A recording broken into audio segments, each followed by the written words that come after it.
Welcome back to Words of Wokism, Brandon Mortar Rundown. Today we're going to do wellness. I have a question. When did the nurse's office become the wellness center?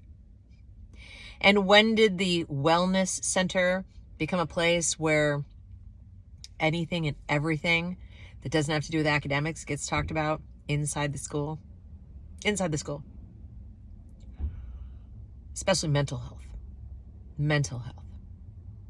Now, I'm speaking to you as a kid who had a lot of childhood issues, a lot of childhood trauma. And I can tell you, granted it's anecdotal, but I imagine there are people in the audience who had similar experiences.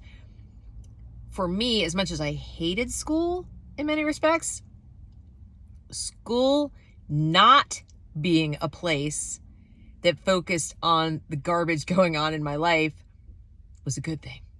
It was a good thing. It was a place to be all day, every day, where I could be thinking about other things than the problems I was having at home, the problems I was having inside myself because of what was going on at home, etc. I actually think the space to not think about that stuff, the space to focus my attention on something else, to be distracted and engaged with activities that would be beneficial to me, like learning to read, learning math, learning to write, learning about history, etc. That was good. That was helpful. And then going from a public school to a private school, which was better at the time. Now the private schools are pretty bad, but that made it even better. So the harder the academics got, the better I felt about myself, the better I felt about my life, because I felt more in control, more like I can learn things and I can pick myself up and I can move on in life. Nobody, and I do mean nobody in my school experience, and I've talked to a lot of people my age in their 50s and they'll tell you similar stories. Nobody ever talked to me like I had to get well in my head before I could learn. None of my teachers even knew most of the stuff that was going on, and they didn't even know about the bullying I was taking because I chose not to tell them. And I chose not to tell them intentionally because I genuinely didn't believe there was anything they could have done. I stand by that. There's nothing they could have done. I felt like if I talk to them about it, it's going to get worse, because even if they call out the individuals or try to punish them or whatever, these people are very popular, their friends will come after me. There's no good answer. There's no good answer. So if somebody had been telling me, there's no bullying, report it, this is terrible. And if I had seen those kind of lessons, and if I'd had to see my bullies in an assembly or in a class hearing the same things I was hearing about, don't bully people, it's terrible. And then if they turned around and bullied me anyway, which I truly believe they would have done, I don't think it would have made a dent. Not one dent. I think I would have felt worse, because I would feel like these guys are going above and beyond. They're going beyond what they're told explicitly not to do to bully me. And then I would have felt like, wow, I must really deserve the bullying that I'm getting if people are going to work that hard and risk getting caught and all this kind of stuff to do it. Or worse, if the school then couldn't do anything, I'd feel like completely helpless. Like, the school's aware, they have an anti-bullying campaign, they don't do anything about it. I'm completely without agency. I can't help myself and no one can help me, and I might as well just cease to exist. I think I would have been suicidal. What kept me going in the back of my mind was I had control over who knew. I could choose not to tell anybody, and there was no expectation that I should have been able to prevent it, or somebody else should have been stopping it for me. That there's this zero tolerance for it, and so the fact that it's happening means someone else is tolerating it or whatever. Like, that didn't happen. I could console myself with the thought that, well, it's between me and them, and I'll go and avoid them and maybe it'll stop. And it did. I avoided them like the plague. I had to change how I walked home from my meals and not do certain things, which wasn't pleasant, but it stopped because of actions that I took. Now, I can't imagine having a cell phone and having people gang up on me and cyberbullying. I can't imagine being surrounded by it all the time. The closest I can come is that freshman year in college, so new school, didn't know anybody. I showed up to the school, and it was after a series of soccer practices that I went to a common room party for the soccer team, the girls' soccer team, and all over the walls were copied pictures taken from a newspaper article where someone had taken a shot of me in the park, in Central Park, in a bikini and put it in the New York Post. And it was, it was in the paper, and it was fairly prominent, and I was really, really embarrassed. I didn't realize what was happening. I thought that they were taking pictures of a whole group of people, and they apparently had zoomed in their picture and put the picture of me into the article, and they had my name because, being a naive kid, I'd signed the release saying, we're taking a picture of all of you. You all have to sign releases. I'm like, okay. Yeah, they zoned in on me. So the kids in my school found this picture. They must have made hundreds and hundreds of copies of it. It was all over the walls like wallpaper. And I ran away to go into the bathroom, and there it was again. So in a very short span of time, in a very confined space, I imagine that's what it's like to be like, picture of you, picture of you, picture of you, picture of you, everybody laughing and pointing. Like there they were in person laughing and pointing. And it was horrifying. Absolutely horrifying. I mean, I can't even begin to put into words how embarrassed I was. And I was I was 17, but still. So I can't imagine being a 10-year-old kid or 11-year-old kid. I can't imagine it. But as I said, I was bullied from the time I was 7 or 8 all the way through school, based on my appearance, based on a bunch of different things, my family structure, etc. And it sucked, but it was so nice that the adults didn't know. And you're probably thinking, why? Why is that so nice? Because they didn't know. Nobody looked at me with pity. Nobody treated me differently in terms of the adults and my teachers. They treated me like a student. They didn't fawn over me. They didn't, are you okay? Can we help you? Oh, let's work on your wellness. Oh, let's send you to the wellness center. Oh, you need therapy. Oh. They didn't treat me like I was broken because these things were happening to me. Things were happening to me. It didn't define me. It wasn't all of what I had a shitty home life. That didn't define me. I was still the me they encountered every day. So them not knowing and not asking tons of questions and not prying into my innermost thoughts constantly allowed me to maintain the illusion that I was well, everything was fine. And you might think that's terrible, Deb. That's denial. Is it though? When you're young, you don't have the capacity to really put all these pieces together properly.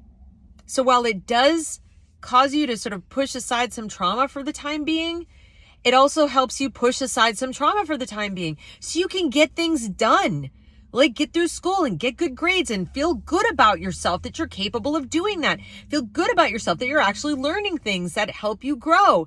Feel good about yourself enough that you have a separate life, a life as an individual separate and apart from your family drama and your this drama and your that drama, so that you can form some friendships that are about you and who you actually are, and not you, the bullied kid, you, the kid whose parents can't get their crap together, you, the kid whose sister beats up on her, whatever.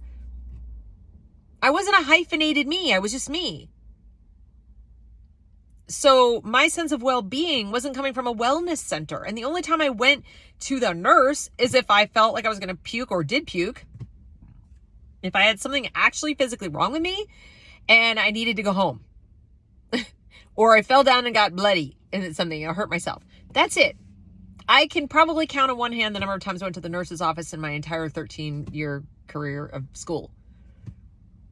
Very small number of times. I don't recall. I'm sure they had counselors. Don't remember them. Don't remember them at all. I would imagine there was a social worker of some kind. Don't remember speaking to that person. I don't think I did. And I'm so glad. Now, again, your mileage may vary. You may not think that's great. You may have wished there was a counselor to talk to at school. I don't know. But here's what I do know. One size doesn't fit all. My anecdote at least gives evidence that one size does not fit all. You cannot put a school-wide wellness program together for all children and approach all children as though they're hiding some symptom of unwellness from you, and it is your job to go Sherlock Holmes it out of them. with surveys and interviews and heart-to-heart conversations and one-on-ones and my door is open and come to mindfulness moment. Let's sit with the superintendent of the district and have mindfulness moment and share and open. I got news for you.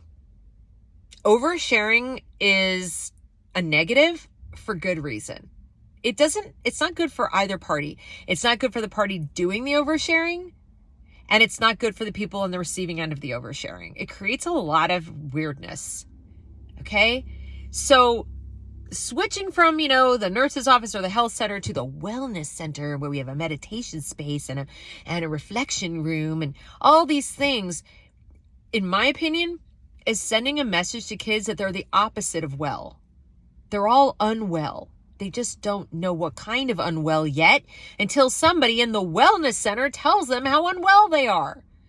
And again, by virtue of prying and poking and prodding and, if worse comes to worse, manufacturing some kind of unwellness to give them a job to do, a justification for prying into these kids' lives, a reason to prescribe them meds and follow-up visits to somebody else in the clinical professions. I don't know. But it's a bit too proactive for my liking. And I'm being really generous here. It's way too proactive. It shouldn't be proactive at all. It shouldn't be at all. And I know there are people in the audience going, Deb, that's terrible. Don't you think they should get out ahead of mental illness? I'm like, no, I don't. I will absolutely put a stake in the ground and say, no, I don't. I don't think you can. I don't think you can. You can take 3 siblings in the same house with the same parents and the same upbringing and all the same problems, but they're different ages, they're different personality types, etc. You're going to get 3 different versions of wellness or unwellness in those kids because they're individuals. You might have one that's like, I'm fine, leave me alone. Like, I don't want to talk about it. I'm good. You might have one who comes undone, suicidal, just can't deal. And then you might have one who's like a little mixture of both, alternates back and forth. But in every single case, there's nobody on the outside who's going to be able to judge by superficial circumstances or even answers on a single survey or even a dozen surveys what needs to happen to help that kid. I just can't do it. It needs to be sought. Help needs to be sought. If there's one lesson I've learned as a person in this world, and also having worked with a support group that I started for people who are going through some stuff, you have to want the help. I don't care what age you are. You have to seek it out. You have to want it. Because if the kids don't know to seek it out, you need to let them know there's help there. That's fine. Let them know, hey, if you ever want to talk about anything going on in your life, this is a place you can come, and I won't, I'm not going to tell anybody else what you've told me here. But it's going to be private. No one's going to know you came to see me. No one's going to know you're having a moment. No one's going to know you had a day, whatever. This is how we do it. Fine. But you don't need to do it every single day, and you don't need to set up a mindfulness moment. You don't need to have circle time, and you don't need to have reflection time, and you don't need to have a corner in the classroom where kids can literally visually single themselves out as having a problem so all the other kids can go, pray. Why would you do that? I just think proactivity when it comes to mental illness, especially when we have a culture, as we do, that valorizes victimhood, that has the power and privilege, critical theory, critical social justice lens on top of everything. And that means you have more social status if you have more victim points. So you're creating an incentive. So you're going looking for problems, and you're creating an incentive for people to self-identify as having them. They know. The kids know when adults are looking for something, that means they like it, or it's something they want to pay attention to. They don't think the way you and I do. They don't think about, oh, I don't want them to find out that I have this problem. The adults are looking for it. It must be super important. I can get in good with the adults if I deliver what they're looking for, whether it's A's or mental illness. They don't care. The person in authority is looking to connect and looking for something, and I've got the something. Here you go.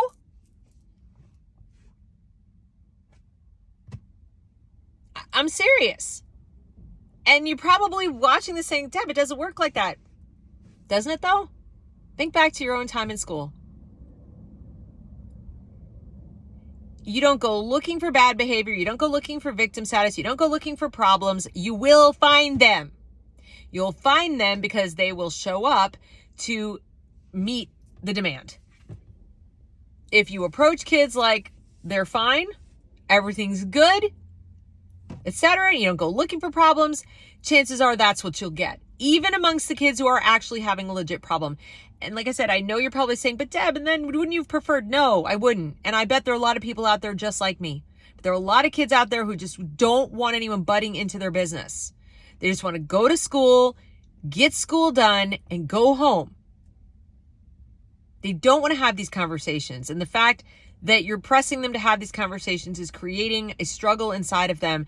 Do I do it and please the adult? Even though it's going to mean constantly bringing to the surface things I really don't want to think about, I really don't want to talk about, I have zero control over. Or do I lie? Like, because you're not really lying, just keep things to yourself. But when people are like, are you okay? And you say, yeah, I'm fine. You're lying. Now you're lying. I can even feel the difference. If one of my friends asks me how I'm doing, and I say, oh, everything's great, I'm fine, and it doesn't happen to be great, I know I'm lying, and that adds on to my stress. But I think to myself, if I go into all the things now and I share with all this, do they really want to know? Or are they just saying, how are you, because they're being polite? And if I overshare, then I'm going to feel uncomfortable and embarrassed. And now I'm going to have this weird level of intimacy about these problems with somebody that maybe I don't want to have, but I also don't want to lie to them. What do I do? You're putting children in that position. I don't like being in that position as an adult. Do you? I don't think that's what wellness looks like. Wellness is not oversharing. And that's not a pathway to wellness. Wellness is not achieved on the other side of verbal diarrhea. That's not how it works. Maybe if you're in the care of a really talented therapist and you're doing talk therapy and that's what's called for in your particular situation, some wellness can be on the other side of that. Wellness is not going to be had on a survey or in a classroom with classroom teachers, with social workers talking to 10 kids at a time, even with people who see you, just for a few hours a week in a school setting where you're already on high alert for all kinds of other problems. You're not really being fully yourself. It is not a hospital. Schools are not hospitals. They are not health centers. They are not mental health clinics. And yet that's what they're being turned into. And I honestly believe they are cultivating mental illness when they do this. They are watering that weed by constantly focusing the child's attention on it and asking about it.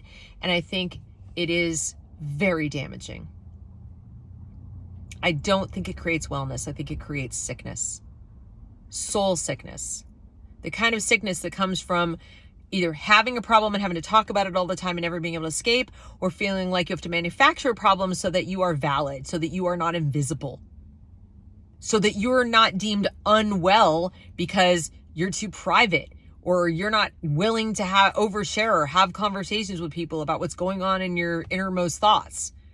So you make up something where wellness becomes equated with having something going on. Anyway, that's just what I want to talk about. I see this word pop up all the time, and every time I see it, I see sickness. Wellness, sickness. The wellness at the sickness center. Our wellness program, our sickness program. That's what I hear. That's the lens that I'm looking through. Now, if you can make a solid case for why this is real proactivity is the way to go, Deb, in a school setting with total strangers who aren't the parents and don't know, and without asking the child's permission, just we're going to do it to everybody. It's one size fits all. Make your case. Make your case in the comments. I personally think it's going to take a really good case because right now I'm predisposed to tell you that is whack. Anyway, that's today's word, wellness. Have a blessed day.